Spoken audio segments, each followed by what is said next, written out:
This is Sharp Money with Patrick Meagher and Mike Somich on VSiN, the Sports Betting Network.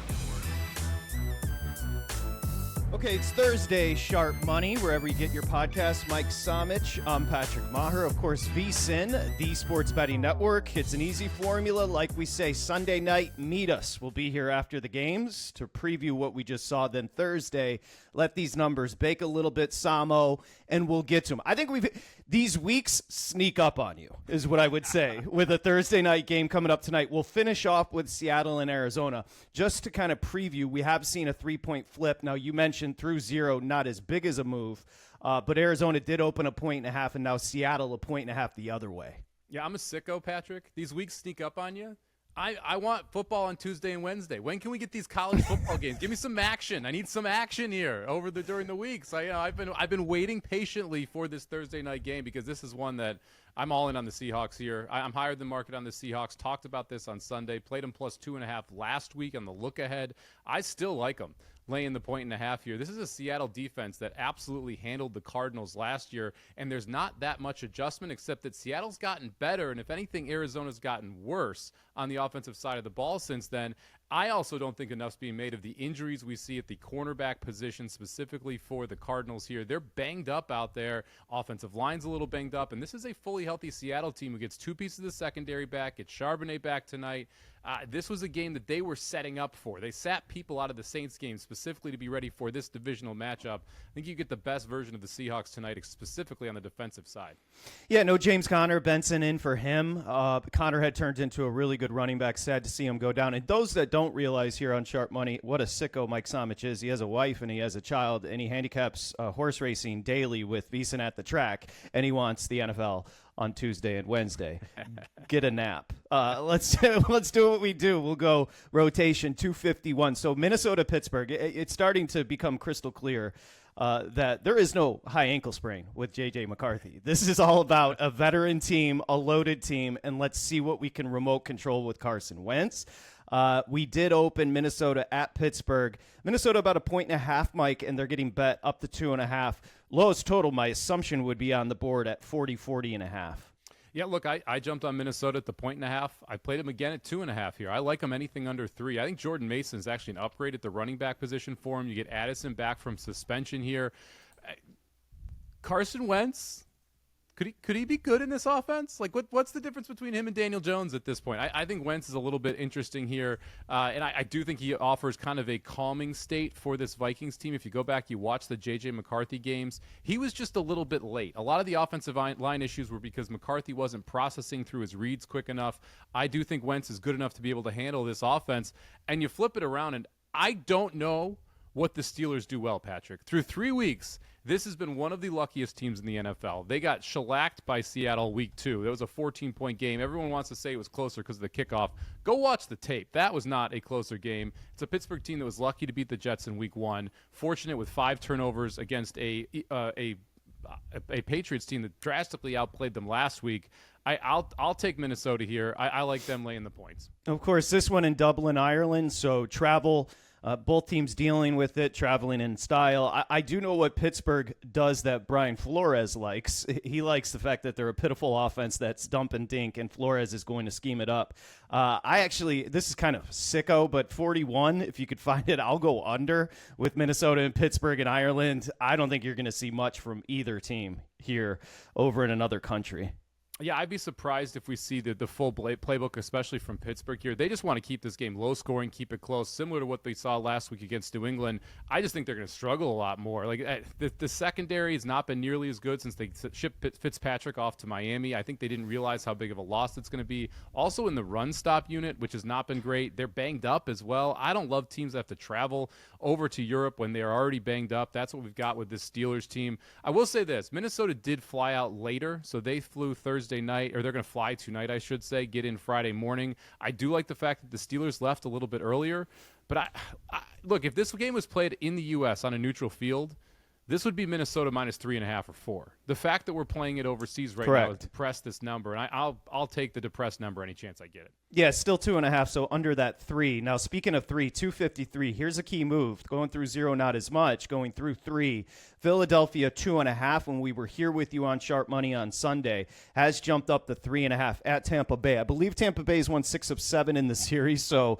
a big revenge situation riding high off that second half against the Rams, coming down.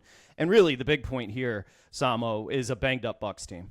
It really is. I played some Eagles minus 2.5 earlier in the week. I laid 9.5 with the Eagles. You can get that at a nice plus money price if you want to look at the alt line. You watch last week's Tampa tape. They were a walking holding penalty. That offensive line was absolutely atrocious. Now, they're planning to get Wirfs back. They're planning to get Godwin back. 2 big adds. But it's the first game back. I want to see what they've got in the tank before I just jump on and say, oh, we're getting 100% Godwin, 100% Wirfs. And Wirfs fills one of the problems on the offensive line. There's still 4 other problems here. This defensive unit should cause absolute terror for Baker Mayfield in the backfield. Mayfield's also banged up for this spot.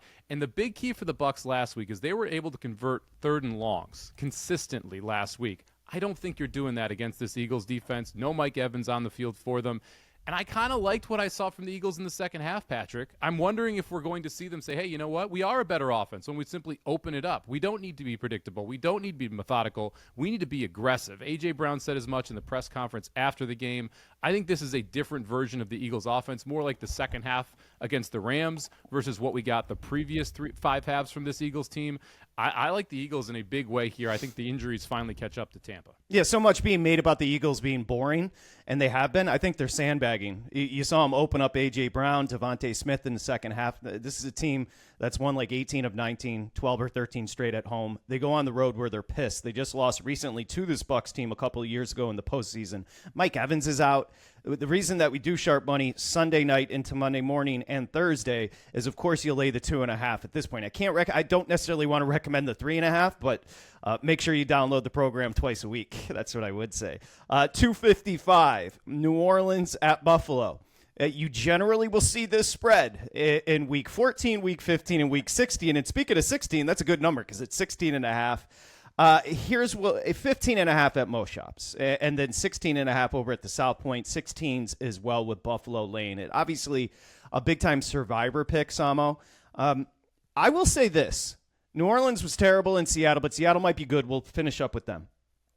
Rattler just hasn't been horrible. He's not any good, but he hasn't. Like, if you go ahead and look at the 32 starters, he's somewhere in the middle to the back end. But 16.5, 15.5, somewhere in there is a lot of points. It is a lot of points, and it's kind of that secondary key number, right? You've got the key numbers at 3 and at 7 and 10, and then after that, you can kind of talk about 14 and 17, and those are the numbers that I'm looking for in this game. I don't have a bet right now, Patrick. If we get to 17.5, I'll be taking the Saints. If it ever falls to 13.5, I'll be taking the Bills.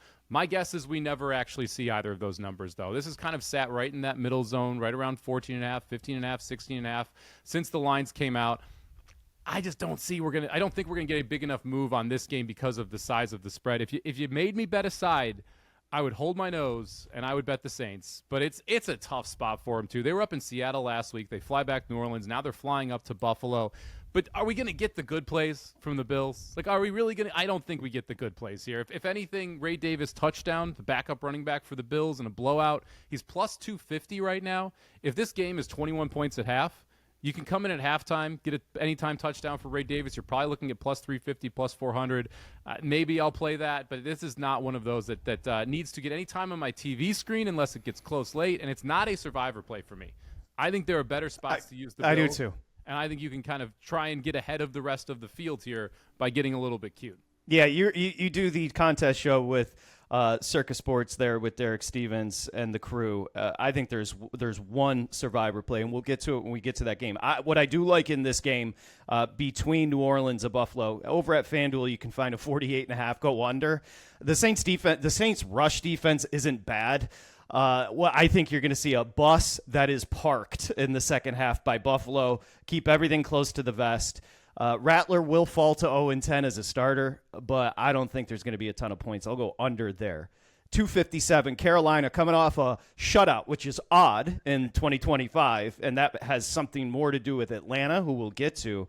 30-0 over Atlanta last week. 257's Carolina at New England. Shout to our producer, Michael. A 5.5 opener, 5.5.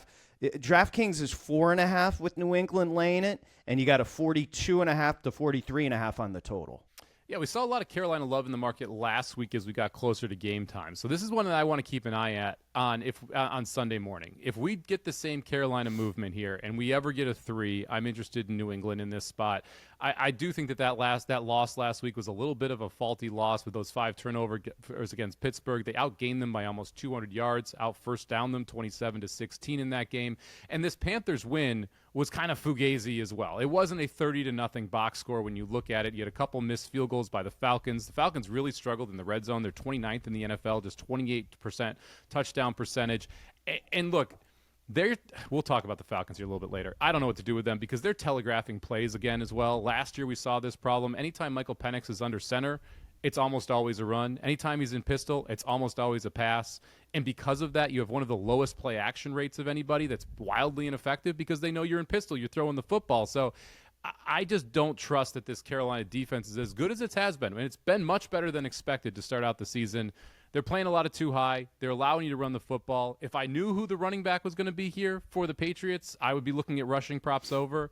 I have no clue after the fumble fest that we saw last week if it's going to be Travion Henderson, if it's going to be Stevenson, who actually gets the carries in this backfield. So I don't have a bet in here. If we get low enough, I'll take a piece of New England. I did have the under at a number that's long gone. The VSiN article I write every Wednesday with the look-aheads at under 46.5 in this game. We're down to 43.5. I wouldn't recommend it at that number, so I just kind of sit tight here. I actually do like the over 42.5, which you can find at DraftKings right now. I like that over Carolina and New England. Gerard Mayo in year 2. A lot of missed tackles, a lot of turnovers. Oh, wait, it's Mike Vrabel. All the Patriots do is miss tackles and turn the football over. Kind of a sloppy team for the second coming of Vince Lombardi. If I were forced to take a side, I probably would take it with Carolina. But I'll go over that 42.5 over at DraftKings with Carolina and New England. Here we go. It's 2:59. Washington is at Atlanta, and right around that opener, 1.5. It's 1.5 with Washington laying it. Now the key here is Daniels is it's the most irritable I've ever seen, like the most calm temperamented kid ever. Daniels wants to play this freaking game. It's going to be up to the doctors. But what we've seen with Washington is Mariota is very comfortable in that offense.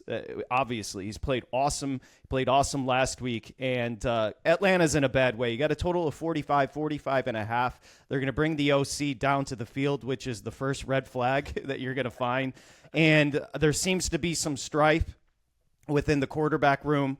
Penix Jr. and Cousins maybe not get along, and Penix not playing well. Yeah, shocker. The $160 million backup is not getting along with your second-year starter who is playing bad right now. One of the worst-graded quarterbacks over at PFF said in a press conference he needs to throw it to the open guys. It's a good thought. It's a good thought. Hold on, I want to write that. Right there. Yeah, I mean, just in case. If you ever get to the NFL and you're a quarterback, throw it to the guys who are wide open, Patrick. It's going to help you out. Check. This was just – I don't know where to even start with this game. We'll start with Washington, right? Daniels versus Mariota. If Daniels is 80%, I'd rather have Mariota if I was backing Washington here because he can run this offense well, and this isn't a game where you need to be overwhelming on the offensive side to be able to win it. The issue for me here is Terry McLaurin on the outside. He's banged up. He finds himself on the injury report on Wednesday. We're recording on Thursday here. We don't have an update on him today. Krosky Merritt, the running back, also missed practice on Wednesday. So all of a sudden, you're down your number one wide receiver, your starting quarterback, and your starting running back here for Washington. That's a lot of missing pieces. And I like that makes me want to play the Falcons, Patrick, because they should bounce back off that horrible performance. You'd expect you're going to see something a lot better from them. But I mentioned earlier, they're telegraphing their offense. They're also atrocious in the red zone. Oh, by the way, the most points lost in kicking as well because they can't figure out their kicking position. I want to bet Atlanta. I'm not going to click the button. I don't want to do it to myself because I'm going to be pissed at the end of the game when they're missing a field goal and it's like 17-15 or something stupid like that, and it's a Mariota-led Washington team with a bunch of pieces missing that still beat the Falcons because they're just busy shooting themselves in the foot. I don't know if there's a head coach I'm fading strategically in-game more than Raheem Morris at this point. This would be, if you're a bettor and been doing it a long time, this would be you'd look at a team that just had their worst performance in years on the road coming back home, and it'd be auto fire on Atlanta. And I can't do it. Washington's pretty good against the run, and on passes 10-plus yards, Penix Jr. is like a 32% completion. I mean, it's as bad as it gets. And the Donk offensive coordinator, it's the old Oklahoma State quarterback. It's the most vanilla, bland, terrible offense I've ever seen. I'll stay away just because it's such an interesting spot for Atlanta. And the questions at quarterback for Washington, though Mariota has been good. 261, let's just start here. We lasted sharp money on Sunday night, and then Monday night, I am 47 years old. I have been watching the most pathetic organization for my whole entire life. They are called the Detroit Lions. In 47 years, it was the greatest team performance we've ever seen. Individual performances with Barry Sanders, yes. But when you're talking about the Lions, where circumstance, Goff outside, prime time, stand alone, smart organization in Baltimore, and then drives of 98-plus yards in 11 minutes 2 times, it's like this, Samo. Sorry to take up so much time. If you had an alien watching Sunday Night Football with the Chiefs and Giants and then said, wait, watch Monday night, it wouldn't look like the same sport. The Lions were awesome. Having said all that, I love Cleveland catching 10.5 at Detroit. Yeah, word on the street is that Dan Campbell was playing Week 1 sharp money on loop, just so that they could hear me just talking shit about this Lions dare team. you. And here we are, we're 2 weeks later, and it's like, okay, maybe I needed to pump the brakes on the Lions are done without their coordinators talk. It was a dominant performance. I loved everything I saw from this Detroit Lions team, being able to run the football between the tackles, seeing Montgomery go off, Gibbs go off. You get J-Will going early in the game, and then you get to Amon-Ra St. Brown. Laporta was a walking third down conversion that entire game for them. Just total control on the offensive side. Love the fact that they stick to their guns, go for it on 4th down, and did it on the road against a very, very good team. This is tough because this has been Cleveland's the number 1 defense in the NFL right now. It's a great defense. So it's hard to say, oh, well, they're going to just go in and shut down the Lions, though, because it's a Lions offense that's absolutely rolling. I do think it's a lot harder to run the football this week for them. And so I agree with you. If it's a side you want me to pick, it would be Cleveland or pass. I like the Cleveland under here. I was really impressed with the Detroit pass rush in that game against Baltimore, what they were able to do with both of them. 7 sacks. They were able to look very, very good. Now you got Flacco, who is just a statue back there. We saw Detroit hold this offense to 0 points through 56 minutes. They somehow lost the game, but the Green Bay Packers holding to 0 points through 56 minutes. Team total is sitting at 17 for Cleveland. Give me the under on that team total because I just don't see the Browns being able to move the football consistently. And this isn't a team in the Lions, and I'm worried that's going to turn the football over and give them a bunch of short fields in this spot. So let's go team total under 17 for the Cleveland Browns here. Yeah, I don't hate that. Montgomery and Gibbs aren't going to run for over 200 yards against this Cleveland defense. And one thing to note about Cleveland, they outgained Baltimore in Baltimore week 2. Turnovers killed them. Mm-hmm. It's a Flacco thing. Judkins got going last week. You can find 10.5. I'll take the 10.5.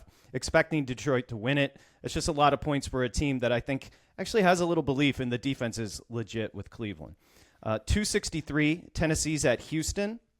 So a 6.5 opener up to 7.5 on Houston. And look, you do the contest show on Saturdays at VSiN, the Sports Betting Network on Ready, Set, Bet.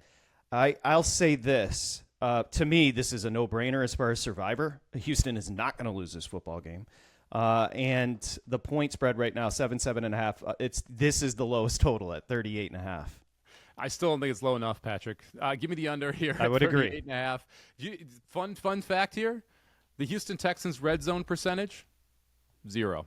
They've yet to score a touchdown in the red zone so far this year. This offense for Houston's a mess. The offensive line specifically is a mess. C.J. Stroud, since the start of last year, one of the 3 lowest ranked quarterback on PFF. The other 2, Joe Flacco and your boy Trevor Lawrence. So not great company to be in there so far for C.J. Stroud. Nico Collins has the one touchdown, or the one long touchdown last week. That was on a blown coverage. Yes, it wasn't it was. like he's just like roasting anybody out there. Titans are going to play a shell defense, just try and keep it in front of them. I'm not worried about the Texans running backs to be able to get it going. So I like the under still at 38.5. Cam Ward, by the way, showed up on the injury report yesterday. Ankle injury with no offensive line, and these edge rushers, not a good combination here if you're a Tennessee fan. And I agree with you. Look, I'm in a survivor group it's called the Cool Dads Club here, and it's all of the dads with my daughter's elementary school. We're all in survivor together, and I've been trying to get him to take Houston I'm not sure if we're going to end up on Houston. It is a disgusting click because they have been so bad, and they are 0-3. They're fine. This is absolutely a must-win game for. This is like 1, 2, 3, 4 Cancun. If you lose this game at home to Tennessee, I like Houston here. I think this is one of those where if you want to play a manufactured teaser, meaning don't go in and give the full 6. Go in and find the alternate line at -2.5 and just take Houston at -2.5. Find somebody else to team up with them because I do think they win this football game, but I don't want to lay 7 with this offense. The amount of drip in that Cool Dads Club must be. It's unbelievable. It's unbelievable, man. 2018, Houston started 0-3 and made the postseason. I believe that's the last 0-3 team to do so.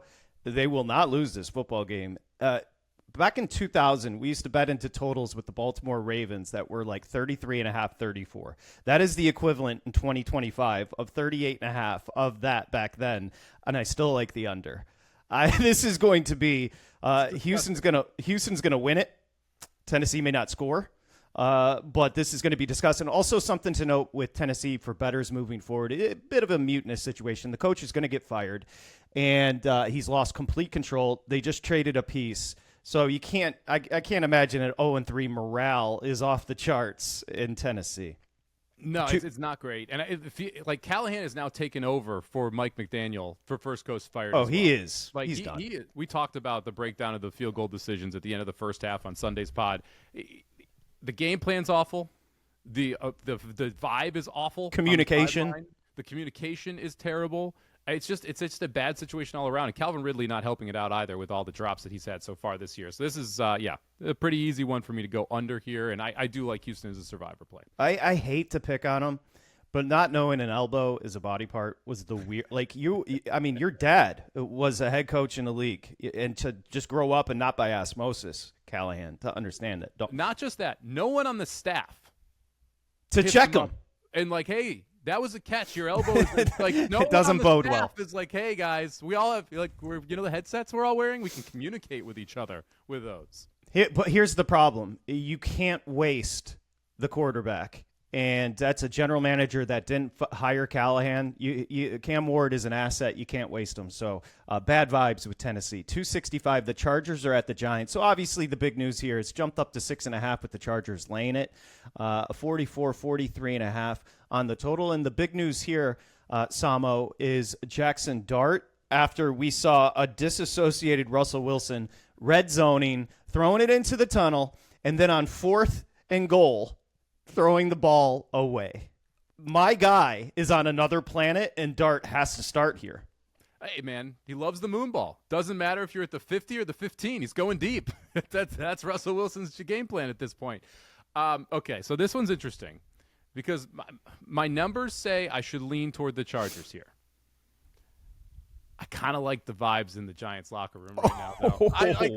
Let's go. You listen to the interviews coming out of the Giants locker room. They all want Jackson Dart to start. Everybody. So I think you immediately get emotional boost here. They all love Cam Scattaboo, who is going to be starting because of Tracy's injury here. So you get Dart and Scattaboo.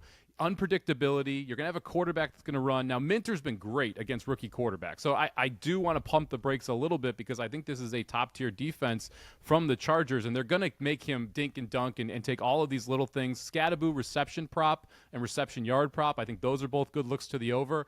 I would lean the Giants here, Patrick. I think you're going to feel the vibes. I think that's going to be a great stadium atmosphere, too. They're at home. This was a fan base that was booing Russell Wilson and cheering Dart every single time he came into the game and Russell Wilson left the game. I think you're going to get a little bit of a bump. We always talk about the head coach fired bump.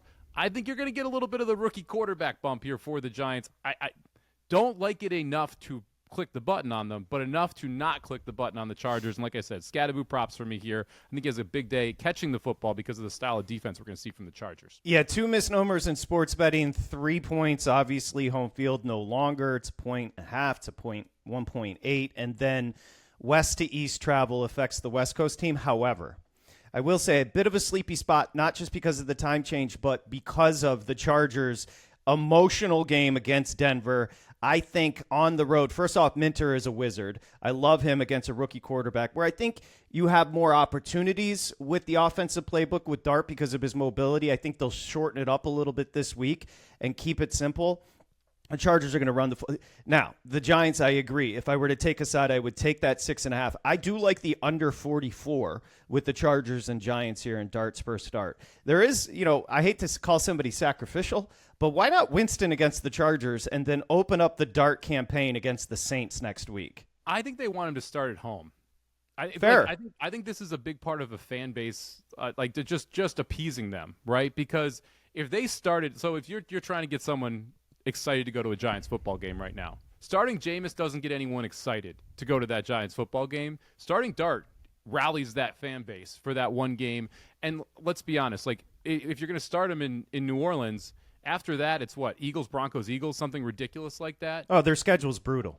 I mean, wouldn't you rather he has 2 games versus 1 game and a home game to be able to start out his career? So I think it makes sense to start him here. It was time. After those 4 plays in the red zone, everyone knew Russell was officially cooked here. Time to get to the Jackson Dart era and see what you got. Look, if Jackson Dart's good, this could be a fun franchise in 2 years. I mean, you have neighbors. You got a left tackle. Your defensive line is very good. You can fill in the pieces. You've got the key points if Jackson Dart is good at football. Yeah, the We Want Dart chants on Sunday night at MetLife. Unfortunately, if Jackson Dart is good, the Giants franchise is screwed because then they'll keep Dayball if he shows improvement, and Dayball is using him as a pawn to get off that hot seat, which is a mess right now.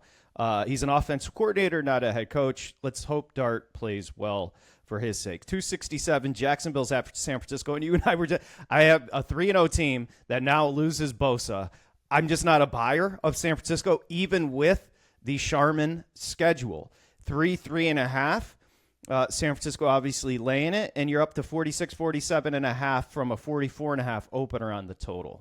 Yeah, Ricky Pearsall shows up on the injury report, which is the last thing that this San Francisco team can have. He's a knee issue, held out of practice on Wednesday. You got to keep an eye on what happens with Pearsall because he has become an absolute go-to guy here for this passing attack.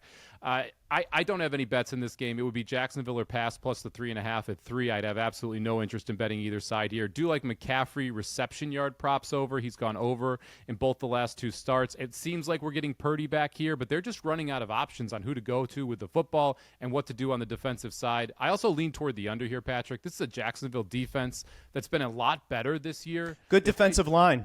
They played heavy man last year and just didn't have the bodies. They didn't have the dudes to play heavy man on the outside. They've switched to a 2-high zone. That's really slowed down the scoring. And they're running the football well, which also is bringing the totals down. Oh, by the way, your quarterback is terrible in the red zone. So that also helps the bringing those totals down. So I like the under a little bit here, Jacksonville, San Francisco. I think it's at 3-0. I think it's a little spot here for San Francisco to kind of catch their breath because remember, they travel to the Rams Thursday. Mm-hmm. Jacksonville, if I had to, I'd take the 3.5. That's you mentioned it. The defense hasn't been bad. I've been very disappointed in Lawrence and the constant drops from the Jags. But the injuries, there has to be an emotional toll. You can't just lose Bosa. We do this. We do it with offensive linemen and defensive players as well. You lose a Bosa, who's a top 5 player overall in the league on defense, and we're just going to keep on picking. There has to be a letdown. This isn't exactly a deep San Francisco defense either. When they went to the Super Bowl, it's like, hey, guess what? We have 7 defensive linemen that we can rotate through. We're not in that age anymore here. There really were 3 good defensive players on San Francisco and then a bunch of dudes, and this was one of your very, very good defensive players. It's a big-time loss for him, and this is just to me, this is a spot where if you want to fade San Francisco, we've talked about this for weeks, you can get plus 190 on the Rams to win the NFC West. You can get plus 600 on Seattle to win the NFC West. I would much rather be taking one of those two teams than plus 110 right now in San Francisco. I'm not buying them at 3-0. I'll just say it here as we do Sharp Money, September 25, and we'll be back Sunday night. Don't forget. Next one, Samo. Great game. 269. The Colts are at the Rams, and 4.5 opener down to 3.5, so maybe a little love the Colts way. Obviously going to be a high total, 49.5 up to 50 with the Colts and Rams. Yeah, interesting. Got to keep an eye on Stafford's back. He was holding it a little bit toward the end of that game last week against the Eagles in what was just an epic non-cover, even an epic loss. I mean, the Rams really gave that game away by turtling a little bit in the second half, not able to put any points on the board and giving up, was it 26, something like that? They were up 19. To the Philadelphia Eagles. I mean, just a mess of a second half there for this Rams team.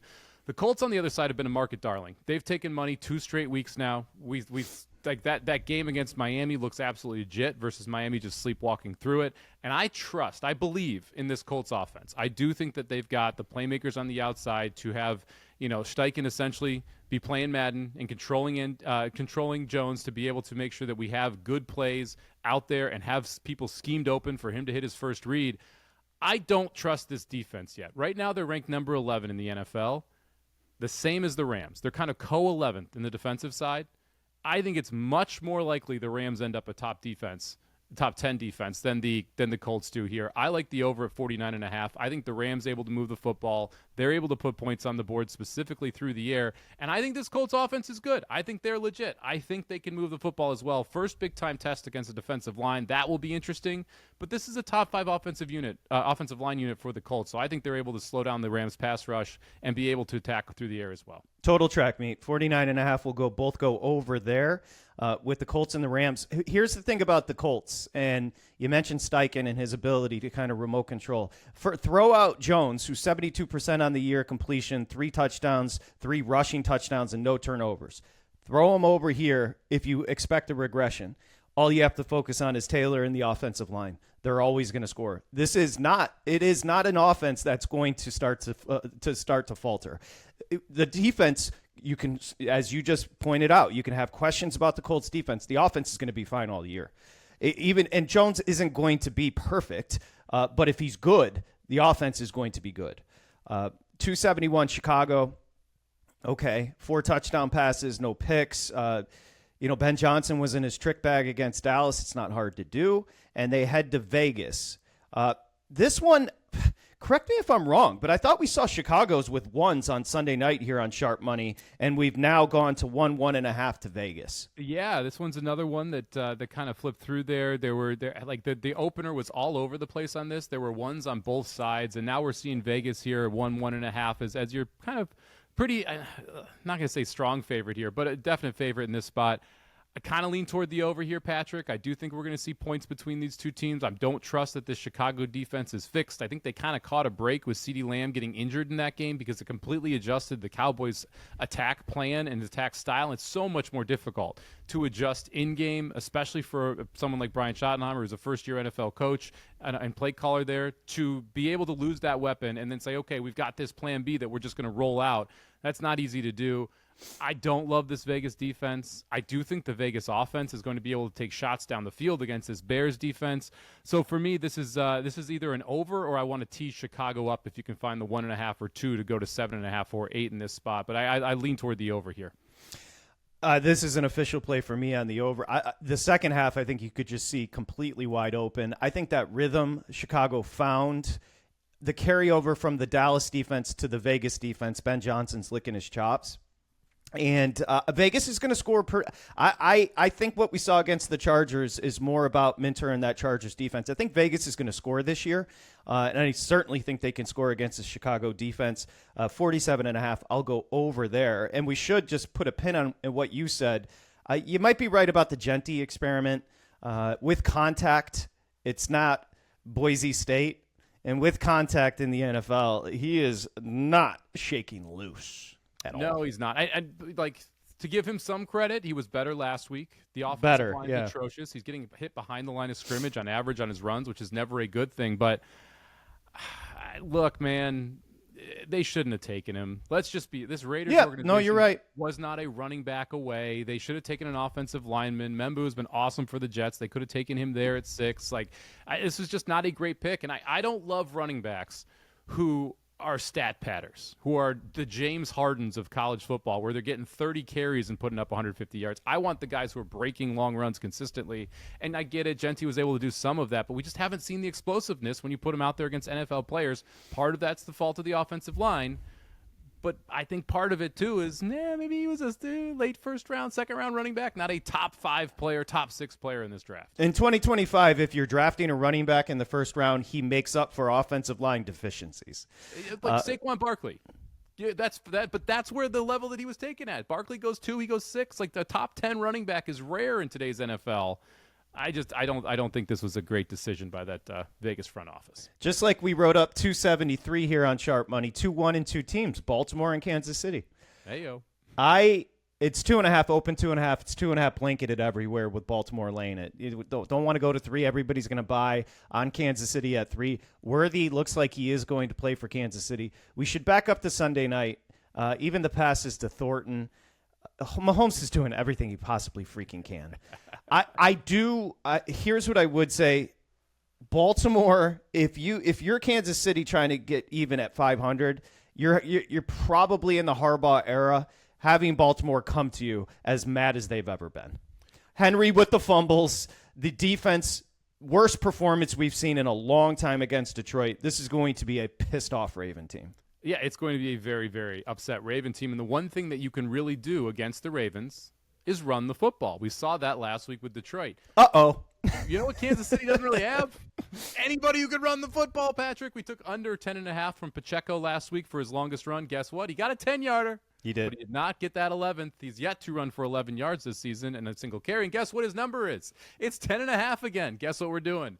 Under longest run for Pacheco at 10.5 because he's only done it one time since he came back from injury last year. So let's keep going with the under there despite the defense that we've got on Baltimore's side here. It's Baltimore pass for me. Same here. The Chiefs are getting the Mahomes love here, and I understand. I think Patrick Mahomes is generational. I think everyone who's talking crap about him needs to remember that Tywan Thornton and Juju Smith-Schuster, 2 of his best targets at the wide receiver position, were cut by the Patriots. Okay? They were cut by the Patriots, who have an awful wide receiver room. And that's his best 2 targets right now because Hollywood Brown is being all Glendale Brown right now. There's no Hollywood in it at all.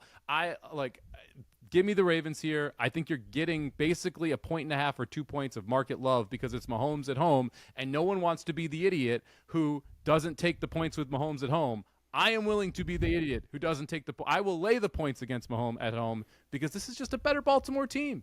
It's just a better Baltimore team. I think 2.5 is too short. Redondo Brown. How about that? There you go.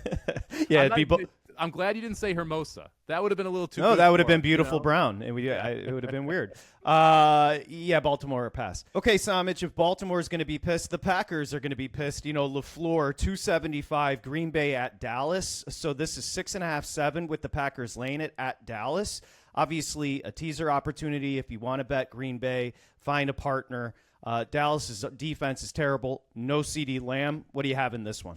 Yeah, it's a good one to adjust down if you want to with the Houston game we talked about earlier. Just play both -2.5 at your books. You'll get a better price than the teaser, so you don't need to go through all of those numbers. I like Green Bay laying the 6.5 here, Patrick. The last 2 weeks we've seen this Dallas defense. They made Caleb Williams and Russell Wilson look like superheroes. Now they have to take on Jordan Love in this offense for the Packers. They're going to come in quite pissed off. And if there's one weakness about the Packers right now on the offensive side, it's that offensive line. Right, we no Tom, no Banks last week. It looks like they may not play again this week. But hey, guess what? The Packers traded their best pass, or the Cowboys traded their best pass rusher to the Packers. So that's don't right. Don't worry about it, right? Right. If only they had a pass rusher down there in Dallas. I don't think Dallas can consistently get pressure on Jordan Love, even with the downgraded offensive line. And if that's the case, I think you're going to see a lot of big plays here for this Green Bay Packer team. I can't quit Matthew Golden. I think he has a day here. I think we finally see him bust loose with one big long one over the top. We've seen the Cowboys defense struggle with deep balls all season long, and now you've got a quarterback that's been hunting one to his rookie wide receiver. I think Green Bay picks their score here. I'll lay the 6.5 with the Packers. I will tease this down or adjusted parlay if you want to do that. And I like Matthew Golden anytime touchdown as well here, Patrick. Yeah, the Kenny Clark revenge tour is going to be a big story on this Micah Parsons revenge is going to be a big story here. It'd be 6.5 with Green Bay or nothing. Monday night, we just saw the Lions at the Ravens. We're not getting those two matchups on a doubleheader on Monday night. We got the Jets, Miami, Cincinnati, Denver. We'll start 277 with the Jets at Miami. It's 2.5. Penny has gone to 3 with Miami laying it. 44.5 on the total. Fields has been cleared. He did practice today.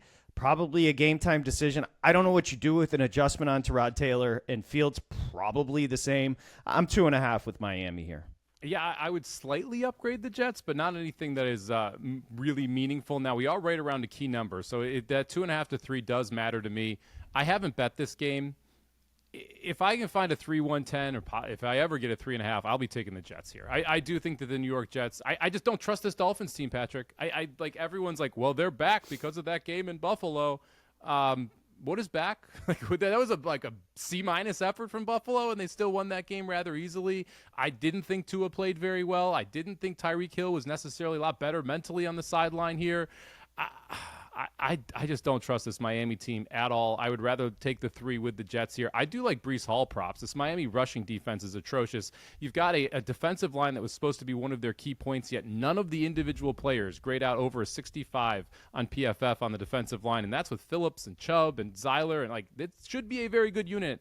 It should have been their best room, and yet it is a weakness for this Dolphins team right now. I think a lot of that's based off of effort because they're kind of over their coach at this point. So for me, it would be Jets +3, +3.5 if we can get it. I will wait until Monday night to see if those ever pop, and I do like Breece Hall over rushing yards. And then 279 Cincinnati, kind of a get-right spot for Denver, who an emotional game in Los Angeles at the Chargers. It was a 6 opener. It's 7.5 pretty much everywhere with the Broncos laying it, and 44.5 on the total, Mike. Yeah, this is going to be a fascinating game because if Denver can't get Bo Nix right here, I'm not sure when it happens. This needs to be a spot where you see the good version of Bo Nix, and we have not seen that yet. He's been awful so far this year outside of 3 drives against Indianapolis, but this defense should hold the day. Denver's defense should be able to show out here, consistently put pressure on the quarterback, and create 1 or 2 turnovers to create short fields for Bo Nix. Don't love the rushing attack, even though we have seen a resurgence from J.K. Dobbins early in the season. Stop me for that before. Eventually, R.G. Harvey will take over this backfield. But I think this is an opportunity for Denver to kind of figure it out. If you didn't use him week 1 in Survivor, I think this is the other play outside of Houston if you want to be contrarian and fade Buffalo this week as someone that you can use in Survivor to close out the Monday night week. Although it's going to be an interesting sweat there since you would know exactly who's in and who's out, and you have that last Monday night game. But for me, this is Denver as a teaser leg. Outside of that, just a Survivor play, but nothing else. I'm looking for – do you have a Cincinnati team total in this one? Let me see. Because right now we got a total on the game at 44.5. I think this is a tremendous spot for Denver. Like you said, if there are questions about the quarterback, this Cincinnati defense is an awesome opportunity to get right. And Denver's defense, if you saw what happened with Minnesota against Jake Browning is not the answer. If you saw what happened with Minnesota, they should be able to duplicate it. Do you have a team total there for them? 17.5 over +105, under -135. Yeah, I think 17 points sounds about right. I'll take the hook. I'll go under Cincinnati team total, even with all the weapons. Okay, and we end Sharp Money as we do on Thursdays with our Thursday night Week 4 kickoff. Seattle at Arizona in division. A good one here.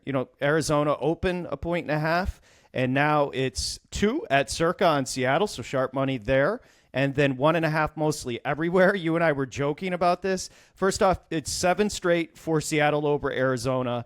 This McDonald defense last year held Arizona to 18 points and then 6 points in the 2 times they played, both wins for Seattle.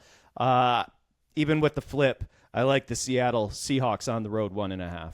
Yeah, we talked about this when Seattle was plus money last week. Liked him then. I still like him now. We're like, it's a 3-point move, but it's a 3-point move through 0. It's not like we're costing ourselves any key numbers here. Obviously, would rather have the plus 2.5, but I'm still happy to lay the 1.5, 2 here with Seattle. I think this is just a situation where the defense for Seattle shows out and the injuries show up for Arizona, specifically in the secondary. I think Jackson Smith-Njigba, who has established himself as one of the better wide receivers in the NFL. There's no one else. Like Cooper Kupp's kind of washed, and yet still no one can stop Jackson Smith-Njigba. There was a play last week that I thought was very telling where there were 3 Saints covering him, and yet he still got behind all of them and was open. He's just that good. You can double team him if you want, but it's hard to take him out of the game completely.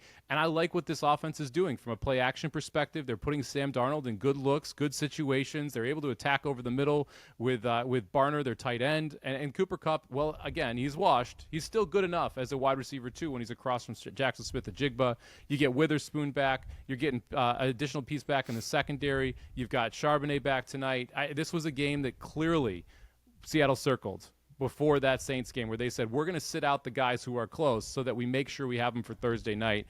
I like the road team here. I like the Seahawks laying the points, Patrick. Yeah, I do too. I'm going to go off the map a little bit on a prop. Horton with the punt return for a touchdown, also getting targets. They're going to blanket JSN. Like you said, he probably still gets his. But Horton's reception prop is set anywhere between 24.5 and 26.5.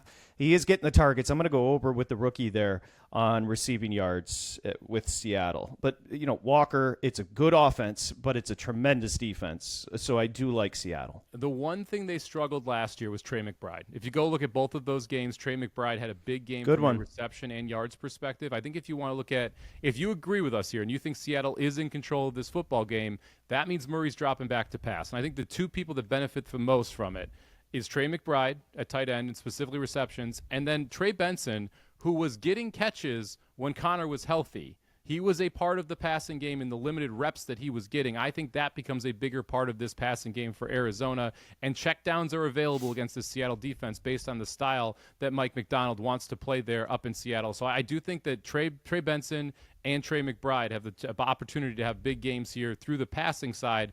Maybe not yardage-wise, but specifically receptions here for the Arizona Cardinals. Yeah, might be losing faith in Marvin Harrison Jr., who's got elbows for hands. My goodness, catch a ball, son. That was the drop he had around the 50-yard line where he had nobody behind him, and he just tried to belly the ball like he was catching a punt and just falls right down. And then the end zone one, which would have been a great catch, but it's a great catch you have to make if you are a top 10 drafted wide receiver. And people kind of forget, when you get drafted that high, much like Ashton Genty, there are expectations, and he has fallen well short of those expectations. And he's getting like 6 targets a game, Patrick.